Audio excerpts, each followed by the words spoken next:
Once upon a time, in a small town nestled in the heart of a dense forest, there lived an old man. His name was Edward, and he was a grandfather. He had lived a long and fulfilling life, but now he was alone and in need of care.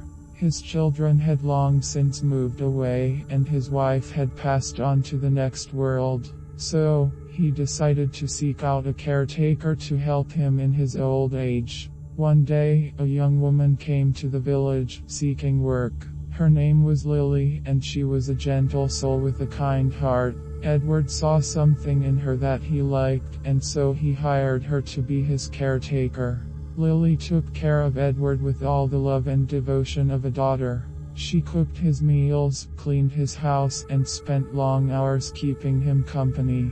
But strange things began to happen in the house. At night, Edward would hear whispers in his ear, voices that he could not understand. He would see shadows moving in the corners of his eyes, and objects would move on their own.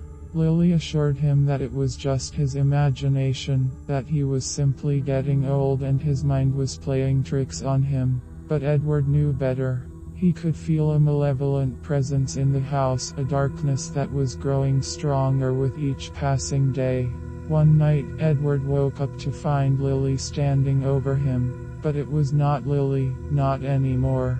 Her eyes glowed with an otherworldly light, and her skin was as cold as ice. Edward tried to scream, but he found that he could not. The old man was trapped, held captive by the darkness that had taken over his home. From that moment on, Edward was no longer the same. He was a shell of his former self, a haunted man consumed by fear and despair.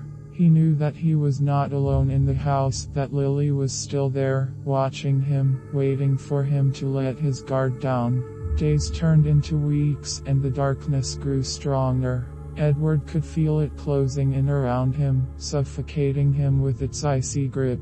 And then, one night, he heard Lily's voice whispering in his ear. It was a voice that was not her own, a voice that was filled with malice and hate. "Your time has come, old man," the voice said. "Your time has come to join us in the darkness." Edward knew that he was about to die. He could feel the cold breath of the darkness on his neck, feel its icy fingers reaching out to claim him. And then, with a final burst of strength, he fought back. He pushed himself up from the bed and turned to face the darkness head on. With all the power of his soul, he banished the darkness from his home, casting it out into the night. But the victory was a hollow one. Edward knew that he had paid a terrible price. He had lost his life to the darkness, and he would never be the same again.